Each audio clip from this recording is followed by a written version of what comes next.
channel and to another bike review. This time we've got something a little bit different for you, a little bit controversial. This is a 2003 Suzuki TL1000R. So during the mid to late 90s, the Italian geniuses over at Ducati were busy showing the world how to dominate, winning at World Superbikes with V-twin motorcycles. We had R&D teams from all the top manufacturers were racing to bring their offerings to the table. Suzuki were already dabbling with the V-twin Superbike with the form of the TL1000S, which is safe to say didn't leave a very lasting impression amongst the biking community. While the engine was great on the S, the handling was by all accounts terrible. Second generation 1000Ss came with a steering damper as standard. This partly fixed the problem. 1 year later, Suzuki went back to the drawing boards with the TL1000S and came back to us with this, the TL1000R. The idea behind this bike was to make up for all the shortcomings that the S had. So this bike was 100% focused on competing on the track. The R featured a host of improvements. The trellis frame that featured on the S was replaced by this beam frame that actually featured on the GSXR 750 at the time. We had a stronger swing arm back here and some much needed improvement to the suspension, with improvements to the front damper here and also the shock at the back. The engine is predominantly the same as what was in the 1000S. This time we've got things like forged pistons, reinforced connecting rods. All of this gives you a claimed 135 brake horsepower to play with, which for the time was impressive. Fortunately, from here on it's a little bit of a sad story for the TL1000R. So Suzuki put together a £50,000 factory race package. They were hoping they were going to compete with the World Superbikes. They didn't even sell a single unit, so it was a massive flop on the racetrack, and as a result showrooms were struggling to sell them. In the early 2000s, Honda brought along the Honda SP1, which was very good really from the get-go.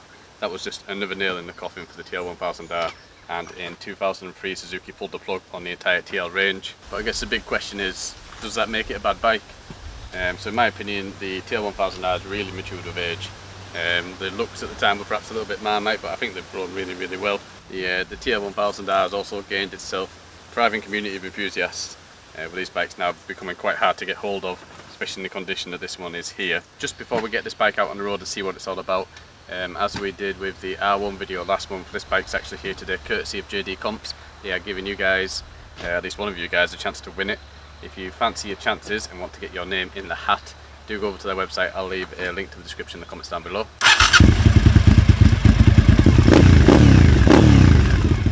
So I think the first thing you really notice about the bike is it doesn't feel as big as what it looks. The tall tail hump and big bubbly fairings that you've got give the appearance that the bike's a lot wider and going to be a lot taller and heavier than what it actually is. The wheelbase is actually surprisingly short, so it really doesn't feel that big of a bike at all. See, the first thing you really notice is how heavy the front feels, although it's not actually heavy weight wise. These slower speeds, you know, like 30-40 miles an hour now, you really have to manhandle it and shove your body weight to the side to get the bike to go where you want it to go. Obviously the 1000S was renowned for handling like a little bit of a pig. When the R came along a year later, Suzuki did the best to address it, and what they've done is partial improvements. You know, it's certainly not bad. It's just, it's not a bike for the inexperienced. You can't really be shy in throwing the bike around and getting it to do what you want it to do.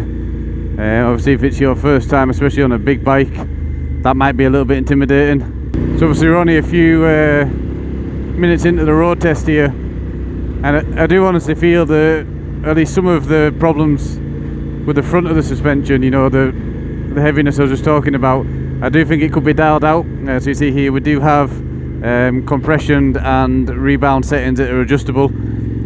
So I think if you had a little play around with those, you could probably get something that suits you a little bit more. Though you will see many 1000R enthusiasts will actually go to the trouble to just switch out the suspension entirely. Possibly an upgraded steering damper, and certainly some work at the back are going to give you some huge benefits. So that might seem like quite a lot of work, which it would be, but the good thing is the engine and the gearbox are absolutely fantastic.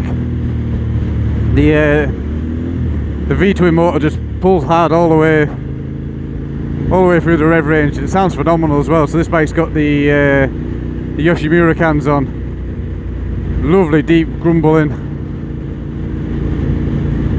And sometimes with V-twins you tend to get that lurching, you know, particularly at the lower RPM, and make the chain bounce about a little bit and it's sort of shuddering as it gets going. But with this you don't seem to get that. You know, being an example, now we're in 5th gear, 4,000 RPM, you know, twitch on the throttle, and it's just ready to pick up almost straight away. And it's so smooth as well, the gear change is silky smooth. Finding neutral's not a problem. So apologies for the wind noise today, it's insanely windy today. Hopefully it's not coming through on the microphone too bad. So a few minutes in, and what things that's really apparent is engine control, I should say throttle control, is really important how you ride this bike. I mean, that's mostly the case with most V-twins anyway, but it seems a little bit more on this. I see the handlings, they're so heavy, you have to really use the engine braking to your advantage. And despite its age, this thing was a claimed 130 brake horsepower when it was fresh from the showroom. And obviously we don't have any rider aids on this bike. There's no, as you'd expect from a bike of the year, there's no traction control, there's no electronic aids of any sort. So to get 135 brake horsepower, being a twin, all the low end torque that you've got, a handful of the throttle and the steering goes light instantly. Certainly coming out of a corner, if you're heavy on the throttle, it'll be no problem at all for the back end to step out on you. So it's funny really, Japanese superbikes for the most part are renowned for being really easy to ride and being a bike, you know, that can comfortably suit everybody. Whereas this, it's just not, that's just not the case, you know. This is much more reminiscent of maybe something Italian, where, you know, you have to really treat it with a lot of respect. You have to be very, very careful with where you're putting your body, how much throttle you're using, which perhaps might be that might partly be the reason why the TL1000R never really took off. Well, in fact, it didn't take off, and that's a shame. Obviously this bike did in 2003 make way for the SV series. So the SV, I mean the SV1000 and the SV650 particularly, fantastic bikes. So really we've got a lot to thank the TL series for. So although this bike wasn't at the time as good as the Honda SP1 or even the Ducati, the 916 or the 996, by any stretch of the imagination, that doesn't make this a bad bike. And even with all its flaws, you do kind of learn to love them. If you look on any decent review website, particularly if owners can post their own reviews, there's not many people who've got a bad word to say about this bike. I think the fact that you can't just jump on it and go fast appeals to quite a lot of people. You know, you really have to learn what makes a bike tick, especially if you want to get the best out of it. I think if you were looking for a bike just for the track, I probably wouldn't recommend a TL1000R, even though you could certainly take it onto the track. I think there's better budget options that you could get, but if you're after a road bike that's different from what everyone else has got, bit of a conversation starter, for the price that you can get, for the price that you can pick up one of these now, it's an absolute no-brainer in my eyes. Especially when you think, as I mentioned before, the Honda SP1, the 916 and the 999 have all held the value and seem to continue to increase in price as they're getting older. Whereas the TL1000 actually went the opposite way. The prices plummeted even when they were new in 2004. Even the dealers were selling them at cut price. But now the price is now back on the increase again. Obviously, there wasn't really that many of them made, So for the people now that do want them, they are becoming quite collectible and quite sought after. So again, just a reminder that you can win this bike that I'm riding today. Do head over and take a look at JD Comps' website, see what you need to do to get involved. Right, see, now we're talking.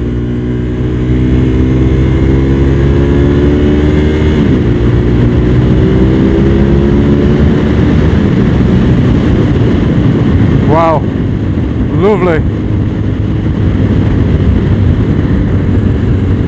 The engine in this thing is absolutely first class.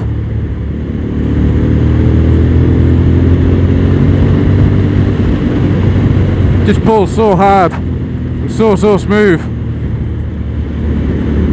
Even there, like getting up towards the red line, silky smooth, as is usually the case with a big twin. Handfuls of throttle are just mandatory on straight roads.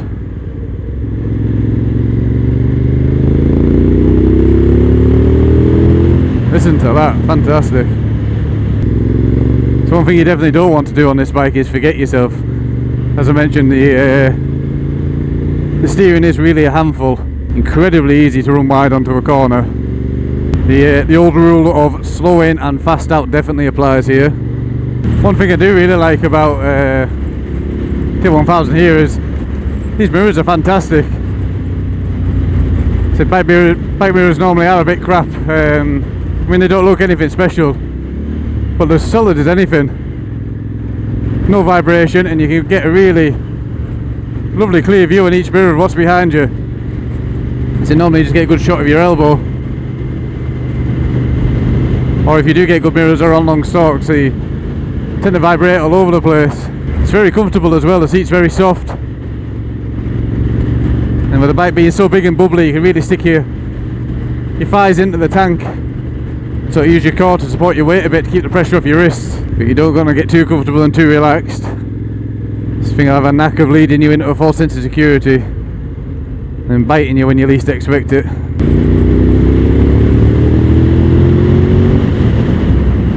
Plenty of torque, effortless overtaking.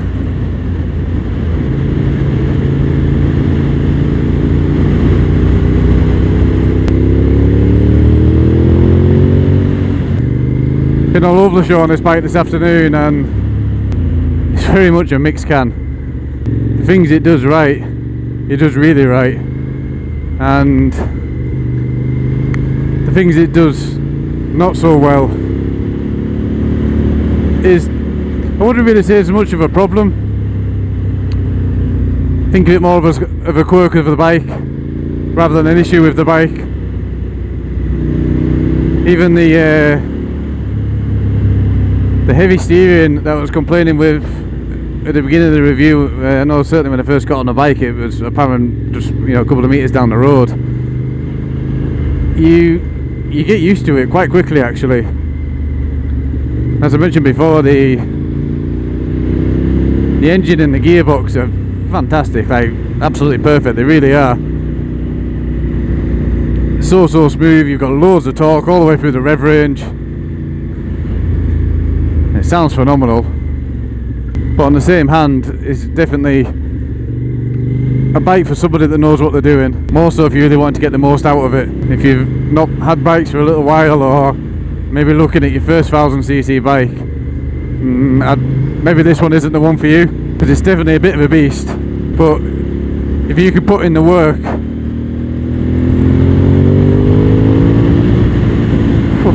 and learn how to tame it, this thing's going to give you smiles for miles, it really is.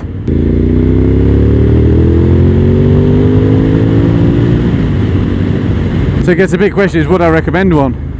As I mentioned before, depending on use. First time bike, no. Track bike, probably no. If you're after just something different, something that's going to make you work,